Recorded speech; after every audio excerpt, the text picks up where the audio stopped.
Eh, Hola y bienvenidos a este vídeo en el que voy a tratar de explicaros cómo se aplica la ley de conservación del momento angular para justificar las leyes de Kepler. Y antes de comenzar, pues tengo que poner en contexto la importancia histórica de Kepler en la historia de la humanidad. Kepler, un astrónomo alemán, se podría decir que fue el primer científico de nuestra historia, que nos hizo ver que vivimos en un universo mecánico, un universo que es inmensamente rico en fenómenos físicos y químicos que podemos descifrar en términos de leyes matemáticas.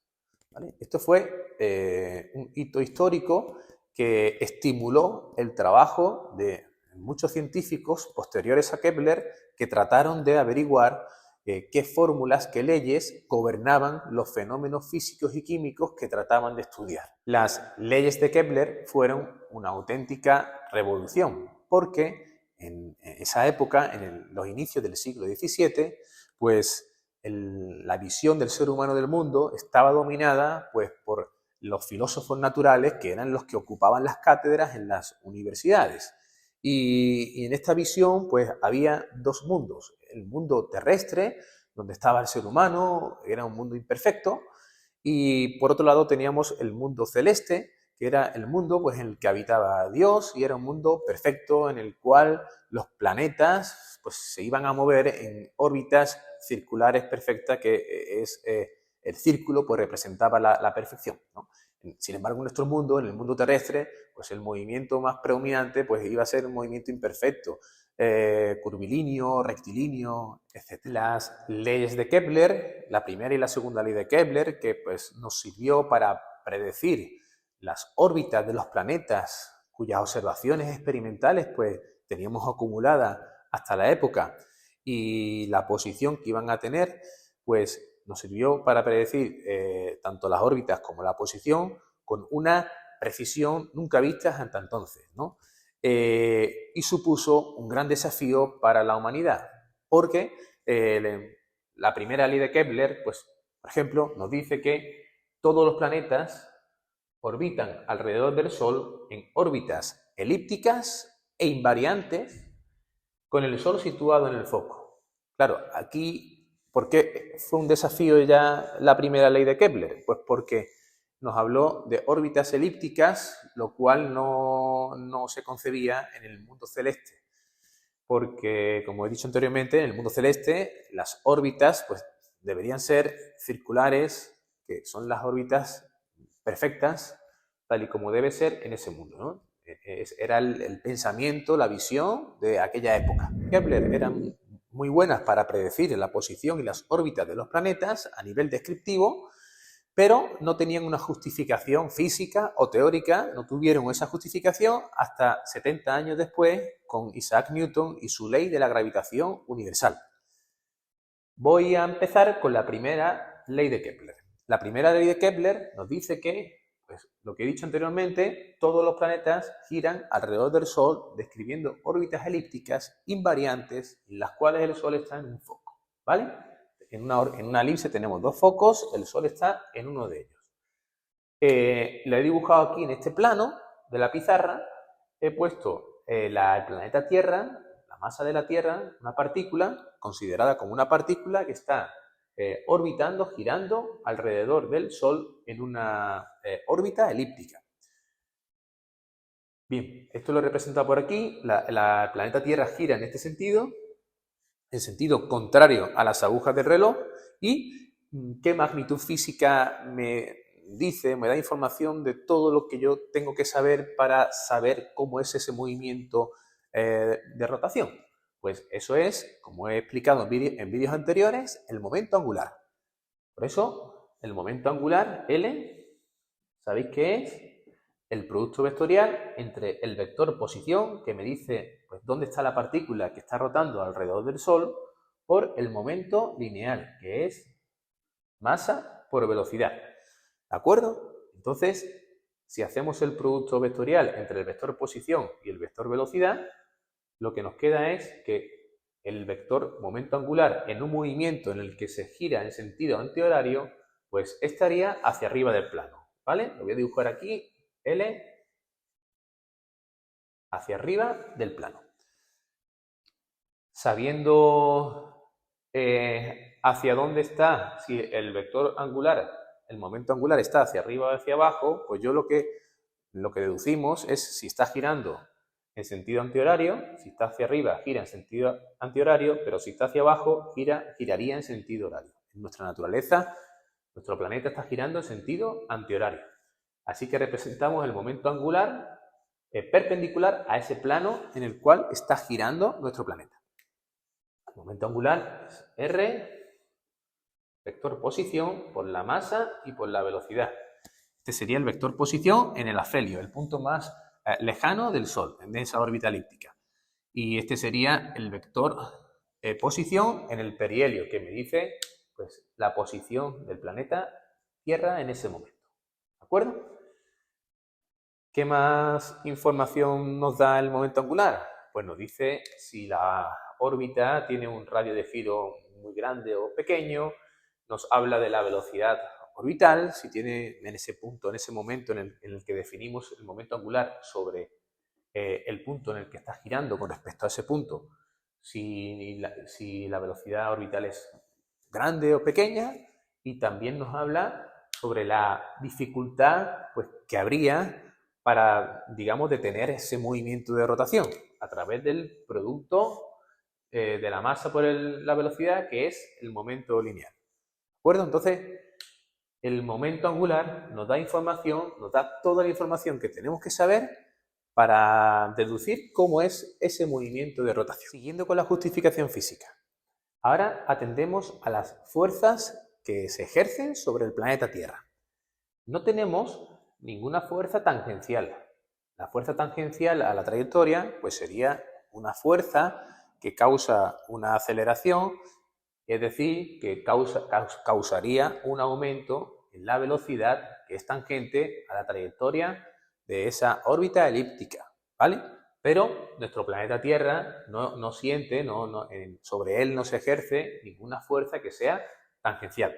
La única fuerza que actúa sobre nuestro planeta Tierra cuando está orbitando alrededor del Sol, pues sería la fuerza gravitatoria que el Sol hace sobre el planeta Tierra. Una fuerza de tipo atractiva, es decir, una fuerza que iría hacia acá. ¿Vale? Fuerza gravitatoria, es una fuerza que va para allá. Esa fuerza es la única fuerza que estaría actuando sobre el planeta Tierra y obedece a la ley de la gravitación universal de Newton, ¿vale? Recordar, esa fuerza sería igual a esta constante universal por la masa del Sol, por la masa del planeta Tierra, partido la distancia que hay desde el Sol hasta la Tierra en este punto, ¿vale? Que es justo la distancia del afelio, por un vector que me dice hacia dónde va esa fuerza, en qué eje, en qué dirección y sentido está, ¿no? Y como es de tipo atractivo, pues de manera general ponemos que la fuerza pues, tiene sentido atractivo, hacia acá. Eso es lo que significa el signo negativo, ¿vale? Esa sería la única fuerza que el planeta Tierra está recibiendo por parte del Sol. Y esa fuerza que va hacia el centro de giro, pues sería como el volante de la Tierra. Es la que hace posible que cambie la dirección y el sentido de la velocidad orbital, ¿vale? Y por tanto hace posible que la Tierra esté pues, dando vueltas en esa elipse alrededor del Sol. Ahora tendremos que ver si esa fuerza produce momento o no con respecto al foco, con respecto al centro de giro. Si la fuerza produce momento, pues entonces lo que tenemos es una variación del momento angular. Vamos a estudiar eso. El momento de una fuerza, el momento de la fuerza es igual a el vector posición, que me dice dónde está el planeta, por la fuerza que se está ejerciendo sobre ese planeta. En este caso, el vector posición va para acá y la fuerza va en sentido contrario, pero en la misma dirección. Así que forman un ángulo de 180 grados. Si desarrollamos el producto vectorial entre el vector posición y la fuerza, lo que tenemos es, pongo por aquí, el momento de fuerzas es igual al módulo del vector posición por el módulo de la fuerza por el seno de 180 grados. Y pues, como sabéis, el seno de 180 grados pues, sería 0. De tal manera que podemos deducir que el planeta Tierra pues, tiene metros por newton. Que el planeta Tierra pues, no tiene un momento de fuerzas asociado debido a la única fuerza que actúa sobre él, que es la fuerza de la gravitación de que hace el Sol con respecto al planeta Tierra, una fuerza de tipo atractiva. Y esa fuerza no genera momento. Entonces, lo siguiente es ver qué sucede con el momento. Si aplicamos la segunda ley de la dinámica rotacional, pues tenemos que el momento, que es la causa del movimiento de rotación, nos da una idea de cómo varía el momento angular con respecto al tiempo. Si el momento angular varía, entonces el movimiento de rotación está cambiando. Si el momento es cero, como hemos deducido anteriormente, ¿vale? Entonces, ¿qué sucede con el momento angular? Pues que el incremento del momento angular va a ser igualmente 0.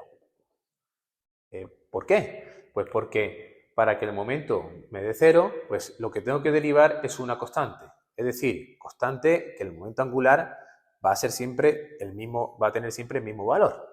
Eso lo podemos representar mediante esta expresión, que es que el momento angular final e inicial, la variación del momento angular siempre va a ser 0 porque su valor siempre va a ser un valor igual. Así que, llegado a este punto, ya podemos decir que hemos obtenido una justificación física para la primera ley de Kepler que él enunció de manera que se ajustaba a los datos observacionales que teníamos registrados hasta esa época. Y dedujo que las órbitas tenían que ser elípticas e invariantes, ¿vale? Hemos demostrado que esas órbitas son invariantes, puesto que no existe un momento de fuerzas cuando el planeta está girando con respecto al Sol en una órbita elíptica y, por tanto, el momento angular pues, se tiene que conservar, siempre tiene que ser el mismo. Eso quiere decir que no cambia la órbita, que siempre va a estar en el mismo plano. Las órbitas de los distintos planetas van a estar en distintos planos, pero esos planos van a ser invariantes y van a estar definidos por el momento angular que va a ser perpendicular a esos planos, ¿de acuerdo? Si tenemos aquí un plano de giro en la pizarra, el momento angular va hacia afuera, siempre y cuando el planeta esté girando en sentido contrario a las agujas de reloj, como es lo que sucede con nuestro planeta Tierra.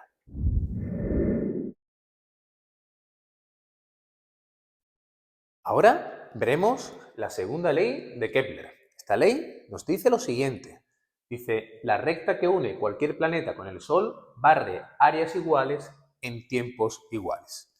Esto fue lo que Kepler enunció a partir de observaciones experimentales de la posición de los planetas. Y fijaros, ¿qué quiere decir esto? Quiere decir que cuando estamos en posiciones cercanas a la del Sol, pues tenemos que, si el planeta se mueve desde aquí hasta aquí, el área que cuando estamos en posiciones cercanas a la del Sol, si el planeta se mueve desde este punto hasta este punto, la velocidad areolar, es decir, el área que ha barrido, pues sería esta de aquí, ¿no?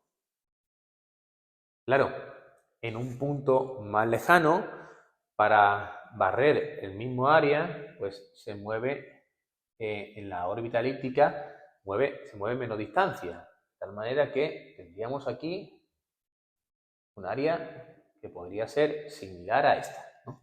Es decir, que cuando el planeta está en un punto cercano al Sol, pues para barrer el mismo área en el mismo tiempo, pues se tiene que mover más rápido, y cuando el planeta está en un punto lejano al Sol, para barrer ese mismo área se tiene que mover más lento. ¿De acuerdo? Pero al final, el área barrida por el planeta Tierra cuando se está moviendo de manera orbital alrededor del Sol, pues tiene que ser siempre descrita en el mismo tiempo. Eso es lo que nos dice la segunda ley de Kepler.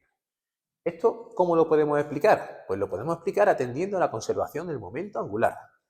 El momento angular hemos dicho anteriormente que se tiene que conservar, dado que la única fuerza que actúa sobre el planeta Tierra pues no ejerce un momento de fuerza con respecto al Sol. Entonces, el momento angular se tiene que conservar. Esto quiere decir que el momento angular final menos el momento angular inicial pues tiene que ser igual a 0. Tiene que ser constante, dos números iguales, y por tanto tiene que ser igual a 0. Si lo ponemos en términos del módulo, en vez de en vectores, ¿vale? Pues lo que obtenemos es lo siguiente. El módulo del momento angular inicial tiene que ser igual al momento angular final. Sustituimos por la expresión del momento angular, R, el módulo de R inicial, por la velocidad inicial, tiene que ser igual a la distancia final por la velocidad final. Esto es pues lo que deducimos de aplicar la ley de conservación del momento angular. De esta manera, ¿qué demostramos? Pues demostramos lo siguiente. Si estamos aquí en este punto, pues como la distancia R es muy grande, si aumenta la distancia, ¿qué tiene que pasar con la velocidad para que el producto se mantenga constante? Pues tiene que pasar que disminuya, ¿vale? Fácilmente lo vais a entender con un ejemplo sencillo. Imaginaros que este producto tiene que valer 8, ¿no? Si multiplicamos este es 2 y este vale 4. Si aumentamos este factor, esto vale 4, ¿qué le va a pasar a este factor? Pues que disminuye, pasaría de 4 a 2, ¿de acuerdo? Pero el producto se tiene que mantener constante. Pues eso es lo que nos dice esta ley de la física del principio de conservación del momento angular. Si la distancia aumenta del planeta, de la partícula que está rotando con respecto al Sol, entonces la velocidad disminuye. Y de la misma manera podemos explicar lo que sucede en el perihelio, en el punto más cercano al Sol. La distancia lo que hace aquí es disminuir, y si la distancia disminuye, ¿qué le pasa a la velocidad? Pues que tiene que aumentar, ¿vale? Por eso nuestro planeta Tierra orbita con una menor velocidad orbital cuando está en un punto más lejano del Sol. Sin embargo, ahora mismo que estamos en esta época del año, estamos orbitando por aquí, estamos orbitando cerca del Sol, cerca del perihelio, y entonces nuestra velocidad orbital ahora mismo es mucho mayor que cuando estamos aquí en el afelio, que esto suele ser pues, en el verano. Y eso hay que representarlo esquemáticamente bien. La velocidad orbital por aquí tendría un vector de menor módulo, una flecha más pequeña, y sin embargo aquí, en el punto cercano al perihelio, la velocidad orbital pues hay que dibujarla con un vector mayor que en este punto. Pues bien, esto sería todo con respecto a las leyes de Kepler.